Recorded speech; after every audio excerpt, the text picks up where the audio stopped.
galley, coming at you from the privacy of my beloved benefactor's estate. So, at the time of this recording, it is January of 2024. Let me get the dates because I need to confirm it. It's just good to catalog these talks. Yep, it is as I suspected. January 5th, today is Friday, 2024. So, if you have been following my story, I really appreciate it. Thank you. How do you like it? Look. It's a cupcake. And so, but the past couple videos have been about the continuing education of morality, if you will, and with regards to how it applies especially to the healthcare system with our supposed healthcare professionals and their ability to maintain integrity at any cost and uphold ethics at any cost. But apparently there's quite a few healthcare workers that have been able to compensate their integrity for a little something to snivel and grovel in that government grubbing program that is a criminal crime ring that is international and ran by coven members that are satanic. They're diabolical people that are duplicitous in nature. So, I'm going to shift gears a little bit here and continue on that thread, but with the expansion pack of my past and how I come to this point in my journey. So, I guess you could say that, as an infant, as a child growing up, I was born woke. The existence of the so-called paranormal was never an issue of does it exist. It was always a truth as far as I have had upheld it. And so whenever I was probably around 4, before I was into kindergarten, I used to have an imaginary friend that I used to talk to and play with. And so, came the day, I remember my mom, she was never comfortable with that. And so my mom and my dad, I remember them having a talk, and my dad was like, she's little, let her, leave her be about that. And so whenever I began to become more sentient to the fact that my mom was uncomfortable, I kind of thought it was funny. But I remember there was a time in my youth, it is so funny, my ex-brother-in-law, Liam Comiskey, who's married to Marcella Comiskey, whenever the drunker he got, the more Irish he became, because he actually is Irish, but was born in the States. So he was for instance, youth would be ute. Ute. So, but at any rate, I had a memory that came back to me. And in this memory, I must have been maybe around 4, somewhere in there, in the age range of 4, before 5. And there was this energy. I don't remember seeing it, but I'd often have conversations with it. And so I'd imagine that was my imaginary friend that my mom was not comfortable with, because growing up, I remember my mom being freaked out. I remember, low-key freaked out. She was highly uncomfortable. And I remember my parents having the conversation of letting me be. And so, but this memory came back to me. And when it came back to me, recently, it was a recovered memory. And in this memory, I'm having this conversation with, I would imagine is the wisdom of my soul keepers, the wisdom of my guardians, that they were wanting to train me in how to think, you know, and I remember that it was training. They were training me. And then I chastised them. I said, hey, I'm supposed to be a kid here. And I want a childhood. Because I felt like their diligence of preparing me was really causing me to miss out on the free care, the carefree ideology of a child. And then so I told them, I want my childhood. Like, come on now. And then I remembered this. They were like, okay, well, let us go to, whoever it was, let me know. They would go speak with, I'm guessing, you know, the next tier, the others, the supervisors, the directors, whoever. And I was like, okay. And then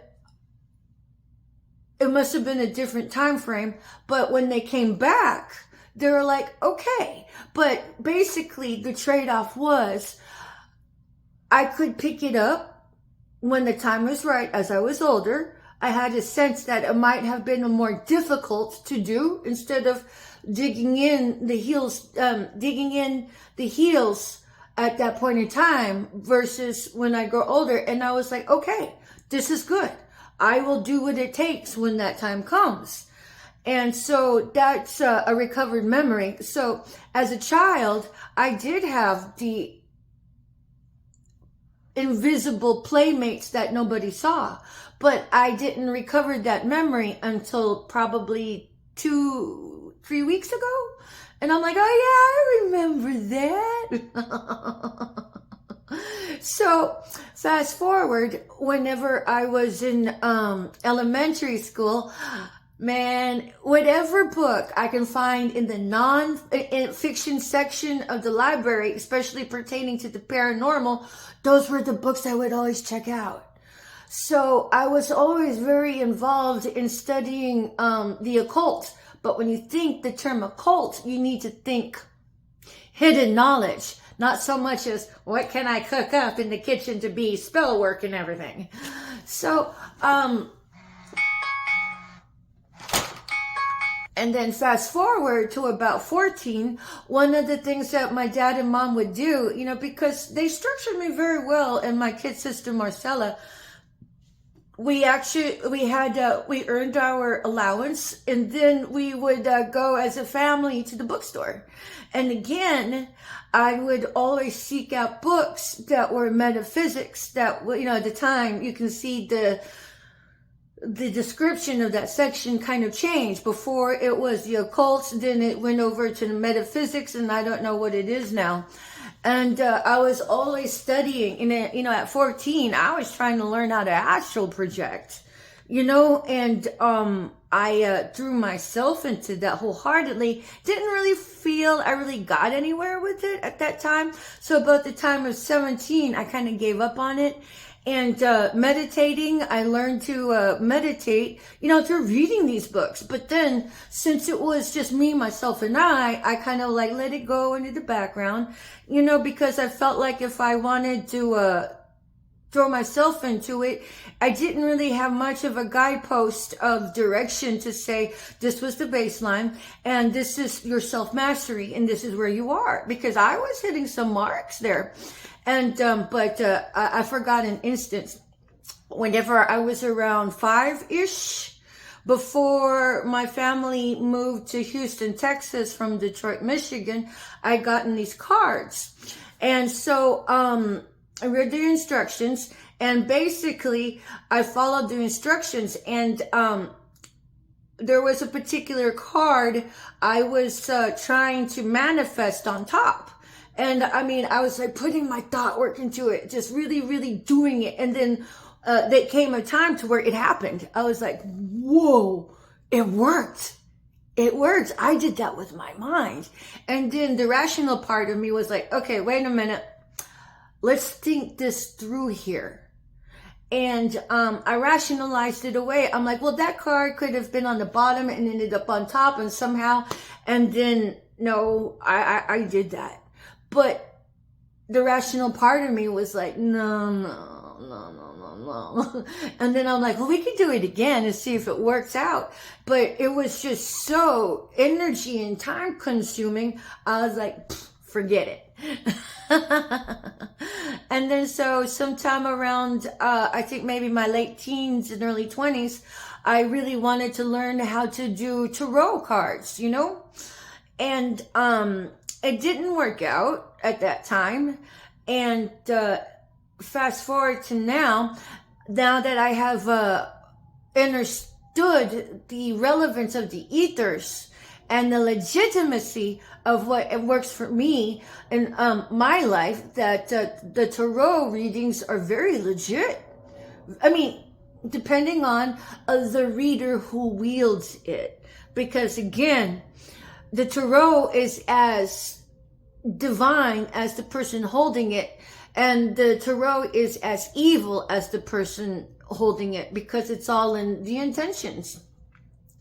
I mean, you can take an Indy race car and go use it, you know, but then you can be a menace out there if you're driving it menacingly, or it can be as gentle as a lamb if you're driving it as gentle as lamb. It's interdependent on the driver in the driver's seat. And then so fast forward, whenever I was at work, posted as a paramedic, and we would always catch our sleep, in between calls, I often gravitated towards YouTube and would listen to all of the testimonies of hell, because I hold a fascination for the paranormal and the supernatural. That's integrated into my genetic DNA. Not only as a truth seeker, but as one, who's just interested. I'm like, it's always been metaphysical my entire life. I eat, breathe, sleep the metaphysics. And then so what I loved about the testimonies of hell while I was sleeping in the truck, because it was story time and you didn't have to be engaged in seeing the screen. You were listening to somebody's account. And the reason why I loved hell so much, the testimonies, is because they gave me hope that, for all these fucktards that come sideways at you, well, you know what? They will stand in testimony to their own evil doings. So that gave me hope, because I've gotten railroaded pretty hard by unethical practices. So me going to God with it, knowing that there is a hell out there. Okay, you don't even have to call it hell. Call it the lowest vibratory frequency that a human could ever plug their avatar into. That exists out there. In whichever way that manifests, well, that's very very particular to the person experiencing it. And then so, well, I learned a lot. So each segment of my life was always focused on a different portion of the metaphysics. And then so when I felt like I exhausted every hell testimony there was on YouTube at the time, then I went on to listening to some of the heaven testimonies. They didn't really interest me as much, because I know that heaven is there, and I know that people, have an awareness of the divinity of light and what that's like with the tunnel and everything.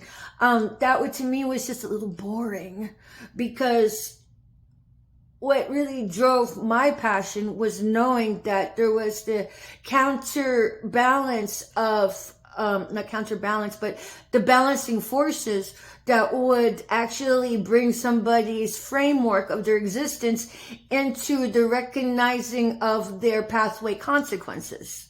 So when you so fuck shit, you plug your avatar into the fuck shit dimension, and you get the fuck shit, which actually is the outward manifestation of the lowest vibratory frequency throughout the planet, throughout the earth, throughout the universe and cosmos, a human can plug their avatar into. So that, gave me a lot of hope. And then fast forward, I remember one of my dreams I had right before everything, before the criminal crime ring, through the targeting of the individual, through the group stalking, through the gang stalking of the psychotic scripted narratives, etc., etc., before that burgeoned, whatever it was that was going on in my life, God always gave me a heads up, gave me a premonition.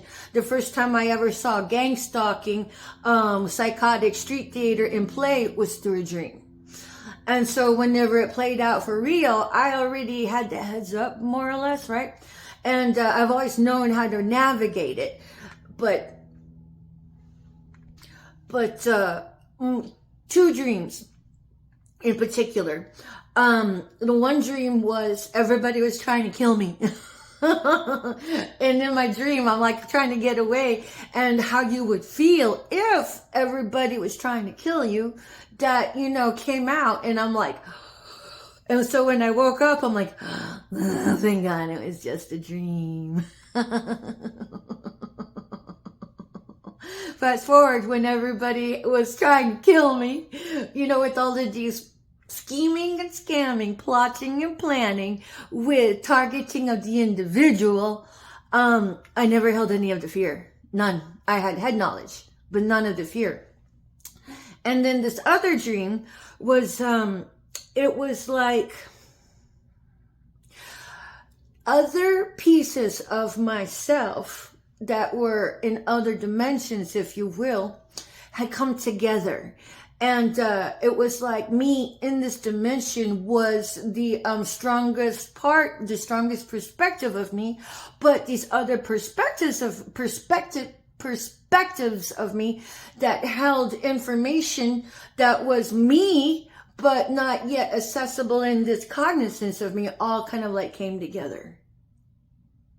And then so fast forward up until let's say now, in this particular time frame, I never had any ties with any covens, any satanic practices, not to my head knowledge. I mean, apparently there are you guys fuckers, in the background, Barbara Regali, Monica Regali, Tim Regali, Paul Regali, Brian Rice.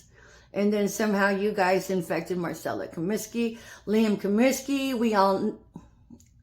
You were a rouge from the get-go, but I digress. So I ended up working as a cocktail waitress in Washington and north of Seattle at a casino, Tulalip Casino, right?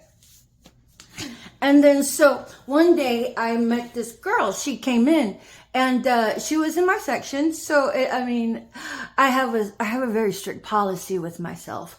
And that is, if I see something and it creates, something positive and happy, I'm like, I share that. Because if we have these happy thoughts about others, it doesn't do anybody a damn good unless you share it. Excuse me. And so I share. So she was a badass looking bitch, man. She came in and she was wearing this Harley Davidson jacket. I was like, whoa, it was really nice. And then so I commented on it, and she was my patron, and she was like, "Oh, I'm selling it." I'm like, "Really?" So I ended up giving her $60 for a really nice jacket, and I thought it was an organic meeting. No. She was a shill. She was a satanic coven member.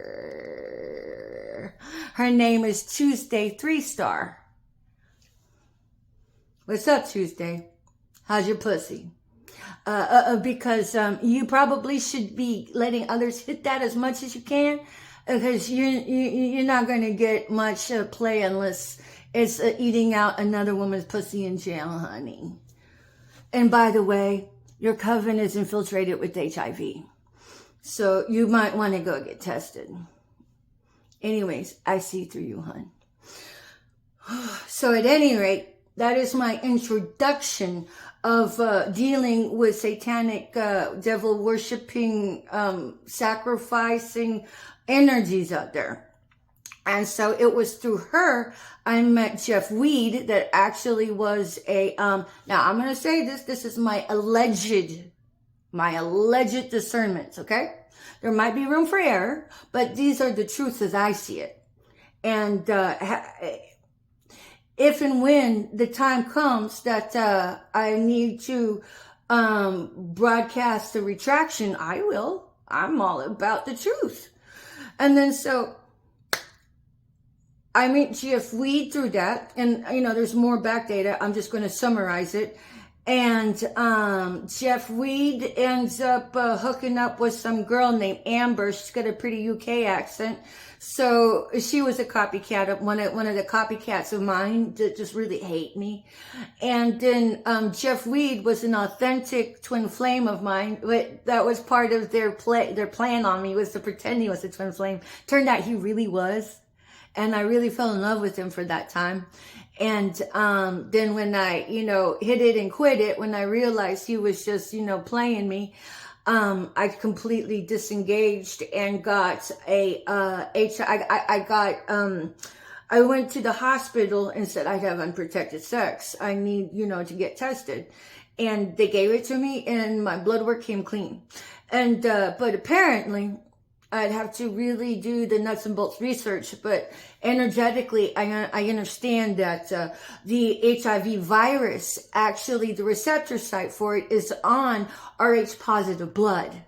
So unless you have the Rh antigen on your red blood cell, it can bind. But if you are Rh negative, where there is no Rh antigen on the blood cell, by default, there's nowhere for the HIV virus to bind to. And by default, it is kind of like natural repellent, But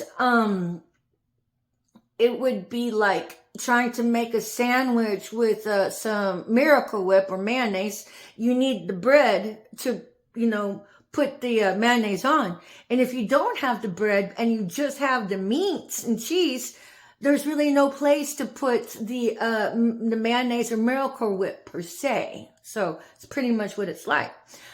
And then so, suffice enough to say, I did not contract HIV, but Jeff Weed was hired by the RICO loving Regalies back home in Houston. They're very irresponsible. The covens will have sex magic practices. Now remember, I'm telling you, the coven's number one staple practice is exploitation of children. So when you think coven, it goes hand in hand with exploiting children. So molestation of children is a part of what they do. So when you partake in the grift card, you're enabling child molestation, bitches. Fuck is the matter with you? It's like, oh, don't buy the mink fur coats because you're enabling the cruelty to animals. Okay, step that up a notch. Stop partaking in the goddamn grift card of your fucking sniveling and groveling, government grubbing, group stalking, Nazi Stasi cesspool. So these children can grow up and have natural lives, goddamn it already. So at any rate, they started a rumor, one of the many rumors I'm sure, is that I had infected all these other people because I had HIV and, and spread it to Jeff, and it happened that way. No, bitch. He came imported to Washington, pre-packed with the HIV. So everybody that's been having sex in your sex practices, you all got motherfucking HIV, bitches. HIV. All right? And whenever I broke it off with Jeff Weed, that's when I had the understanding. I guess you can say that was my psychic awareness kicking in, because I'd already suspected. The knowledge was already there, but I'm all like, that's just too unfathomable. But I called it out whenever I broke it off with them. I said, and tell Tim Regalia, I said hello. That's when I knew that Jeff Weed was working in tandem with the Regalia RICO loving regalies back home in Houston. And then but here's the kicker, okay? Jeff Weed is compadre with Dick Tracy #1, which is compadre with Dick Tracy #2. So Jeff was an ex-twin flame, and Dick Tracy #1 is an ex-twin flame. Now, mind you, I wouldn't recognize Dick Tracy #1 on the street. You know, I really don't know. But I don't even know his name. So when I'm sharing with you are energetic characters in my life that have been blowing me up a new asshole, and this is me deconstructing it. Everything I've gotten was through my inner resonance with the mystics and seers and conduits on YouTube, where I put things together because I am a red ribbon. In another way, I am an energetic psychic investigator to an extent, okay? So, but please go visit my Facebook, which is facebook.com/bellyfiredancer, to see the mystics and conduits that I have resonated with. And then enter, okay, so Dick Tracy #1 was ex-twin flame #2, and Jeff Weed is ex-twin flame, Dick Tracy #1 is ex-twin flame #3. And Jeff Weed is ex-twin flame #2. I have an ex-twin flame back home in Houston. Well, he was in Houston. Anyways, so these two are bisexual on the down low, and they've had relations. I'm going to say that again. They've had relations. And then enter Dick Tracy, these were supposed to be kingdom spouses of mine. But when they decided not to take up the contract, I rescinded each contract. So kingdom spouse #1, he didn't want me. Ex-twin and kingdom spouse #2 didn't want me. And then enter kingdom spouse #3. That would be Dick Tracy #2, Mr. Dragon. So he would have been a high-level soulmate, not a twin flame, but would have been a kingdom spouse. Well, he decided each one of them rejected me. They rejected me and went for somebody of their own taste. You know, because I had the alopecia with the trichotillomania, which is a nervous condition secondary to my environment, which was like nail biting, except I would pull my hair. So that to them was just too lowbrow to deal with. But really, it was the, what would you call it? It was a sleight of hand that God used in my life to keep me hidden in plain sight. Because if you were busy looking at the trichotillomania, you wouldn't see the person I am on the inside, where, it really counts. But if they had followed love, they would have had the anointing to do whatever it was they needed to do to hit reset and get on track. And I would have helped them through that. I wouldn't have held any of it against them. But as it was, they held my exterior shell against me and decided to go on different ways. Now, I don't have confirmation on whether or not Dick Tracy #1 had relations with Mr. Dragon, because now remember, they are both private investigators that collab with each other, and that from the ether say are best friends, and they both are homosexual on the down low, being bisexual. And so I really am unaware at this point if they've had relations. I would imagine they did. So then that would mean Mr. Dragon more than likely has HIV, unless of course he's RH negative. And so I'm giving you the trail, okay? And so bit by bit, I understand, because I knew that Tuesday 3-Star was a satanic practicing member, coven member, when I detached from that crowd, okay? And I was beginning to wake up to through the ethers that they're trying to kill me. And they were surprised I was surviving the spell work that would have killed other people. And then so now I'm going to shift gears here, okay? So that's how I come to understand the presence of the covens.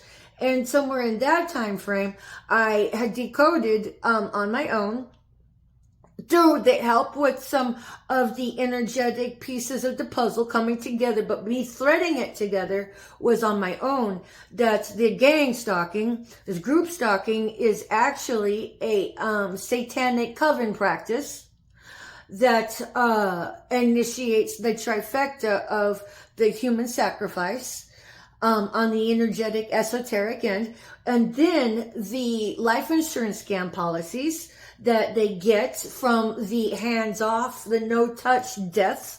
And then when you have the hand-touch, the no-touch, hands-off, deaths, and then the life insurance scam policies, and then the organ harvesting end of it. So that's what I call the trifecta. I pieced together that, and you can see it play off in my Facebook postings, okay? So that's how you get a paper trail with those who have gotten sudden wealth through the payouts of the life insurance scam policies. So, which brings me, now I'm going to shift gears here. And now I am going to interject my current findings. So, I allege that, Dick Tracy #1, ethers say he's a reptilian. And that's my, my twin flame. So somewhere in my genetic disposition, I might be a reptilian also. But if I am, I really don't know it. But it wouldn't be my only DNA, because I am a smorgasbord of intergalactic beings that apparently I was kind of like a delicate mix to bring into fruition of incarnation. And I am a reincarnation of a historical goddess. So, but at any rate, Mr. Dick Tracy #1 had actually, and this is alleged, had put me in a fraudulent marriage with Marcella Comiskey, my sister. And that he thought he hit the lottery with being able to get his grubby little paws onto my inheritance had they managed to murder me successfully. And then, but basically, for all the coven members back in Houston and back over in Washington, you guys got to get checked. Because if you guys are doing your sex magic practices on the down low from whoever you're married to, they're going to have to come beat you with a goddamn baseball bat and the iron crowbar.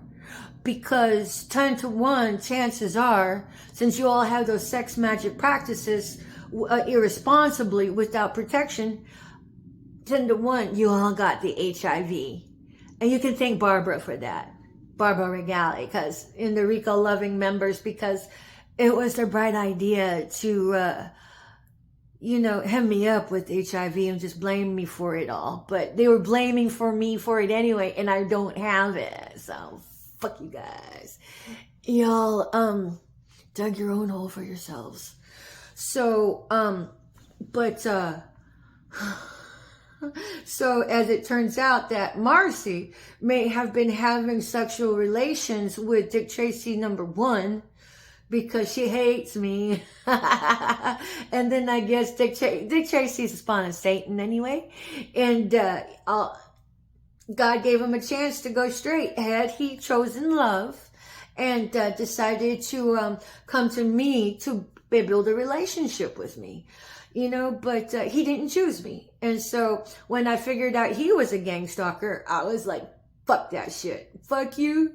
And the donkey you rode in on, you're a user and abuser. And from that point on, he really threw me out to the wolves really hard by filing false reports on me in the Department of Justice, which was just all lies.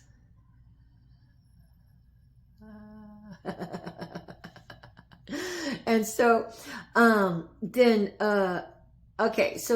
that would mean that, Marcella, you gotta go get tested, bitch. Or not, or just get AIDS and just die already. Go into corner and just die somewhere. But what Spirit says to you, Marcella, is that you're not a privileged anything and that you are a whore. Spirit said it, just relating it. And so, again, these are my alleged allegations. And when the time comes, have I been proven wrong, I'd be happy to publicly service an announcement of any retractions as needed. And then but here's the deal, okay? So now we're seeing the thread of the satanic covens and how it comes into play in my storyline. And so now I'm going to kind of shift gears here for just a minute and wrap it up with this. So when it comes to Liam Comiskey, with the ether say, and again, these are my alleged allegations, that I resonate with, and I got this information from, I have no cut cards to row, as spoken by the embodiment of the Kuan Yin energy. So we have a Kuan Yin reincarnation. I am a Sekhmet reincarnation. I embody the energy of Sekhmet. So what Kuan Yin was saying, shout out to you, Kuan Yin. I love you so much. I learned so much from you. Thank you very much. You're one of my mentors too. And so, so basically Liam was approached in his youth by the like the 1%, wealthy 1%, saying that, hey, we can give you a better life and give you a loan to get on your feet. And this is what we want from you. So, but basically he was taught some magic arts, if I'm not mistaken, and was given the case of Marcella, and he was to approach her, build a life with her, and then turn her against me.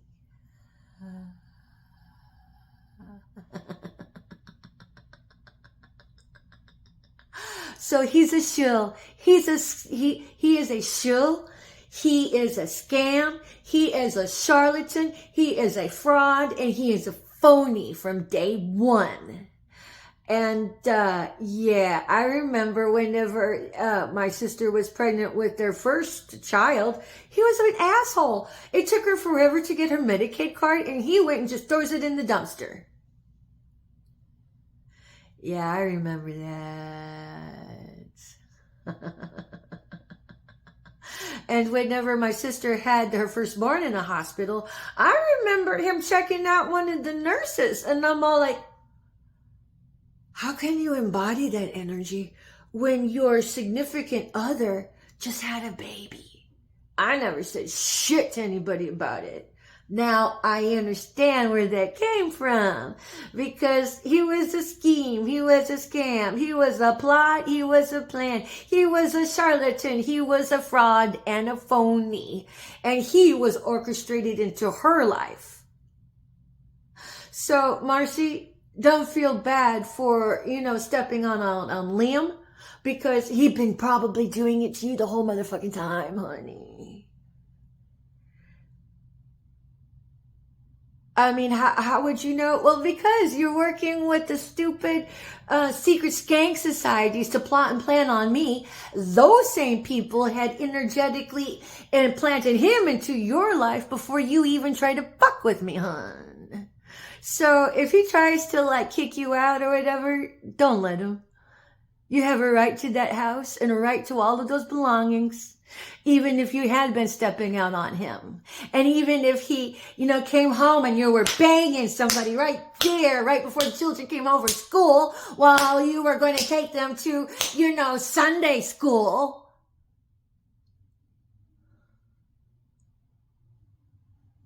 He's as fucked up as you, baby. So I'm going to put it there for now. Again, these are all of my allegations. And so anybody wanting to come at me and don't like what I'm saying, well, just fucking take me to court, hun. And then we can all hash out everything together like one big happy family. So peace out for now.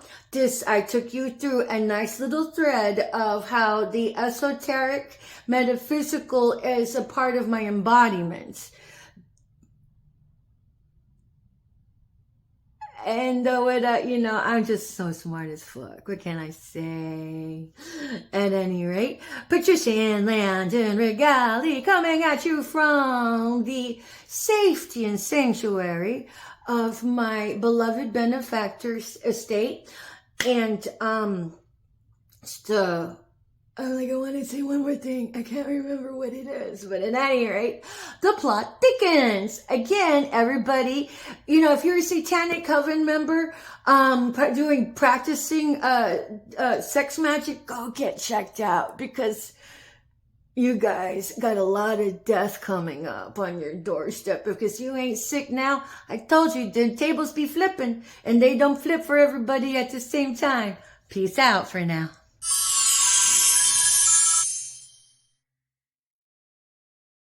Let the bodies hit the floor. Let the bodies hit the